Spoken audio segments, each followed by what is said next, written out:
Hello, you're welcome back to Project Management Demystified. Right, so this is episode 5 of our PMO series.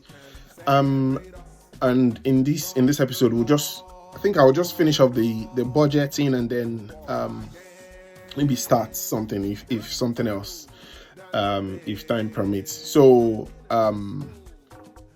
we've put together a system that will give us like a baseline. So we have started something.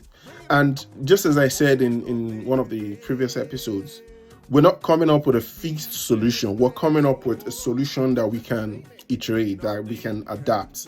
So we'll come up with that solution. The solution which is a like a central budgeting system that feeds information to the PMO.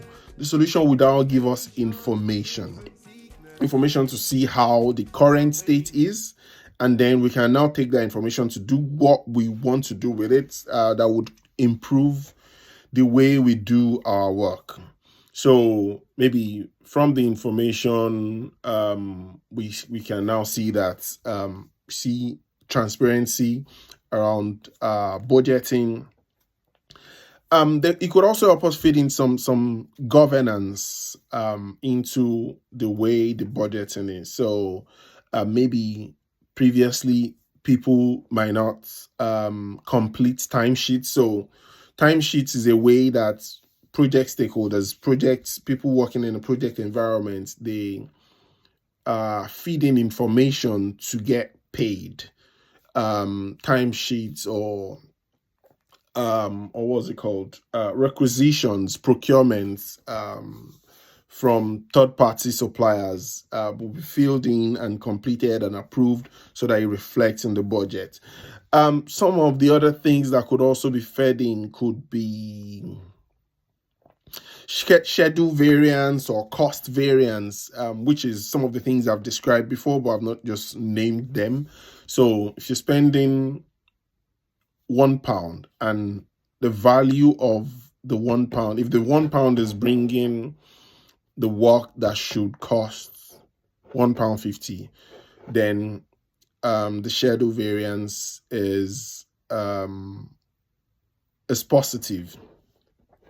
That is more than one. If you're spending £1 and it's bringing work that should cost less than £1, then the cost variance is less than 1. So cost variance could be less than 1, but the variance shouldn't be significant. So that could happen for cost, that's budget money. That could also happen for timelines, and that's schedule variance, and that could be built into the system. So I was talking about governance, and when we use the word governance is just us doing what we agreed to do. So the PMO could then put things in place to say timesheets should be completed by the last day of the month, and maybe plus or minus 3 days or 1 week. So that's a form of governance that if it is not completed at that time, then we'll be reaching out to teams to ask if they need any support, that why hasn't that been completed, and the impact it would have on the overall budget. There's some reporting that needs to be done so that the information is fed to the right department. That's governance. You could also have some templates, some standard templates, so that when departments fill in information, when they send in reports, when they create reports, all the departments are having similar reports. So the PMO can come up with that, so that all the departments are having similar reports, and they can then be pulled into whatever they would need to be pulled into. They can be used for management information, or to provide information and contexts to the different management areas, to the different business areas. So templates, it could be different type of reports. Resource management, the process by which you allocate resource to the project. So even if people are within the same organization, if you want to allocate someone to a project, you could be doing that through a proper requisition. Let them be added to the project so that it shows that they are on that project.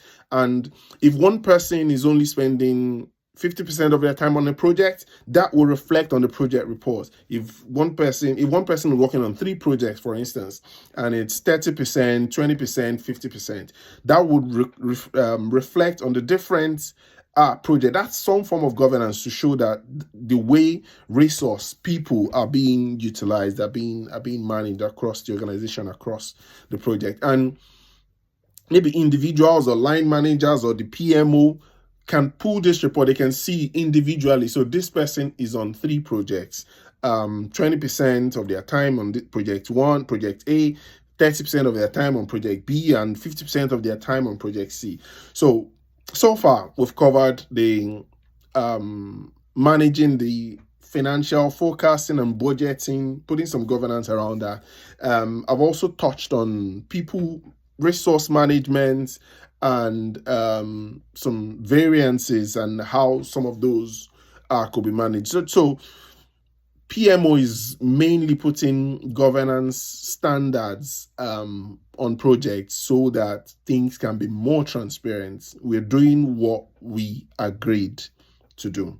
Let me stop there for today, and I'll see you on the other side. Cheers. Bye-bye.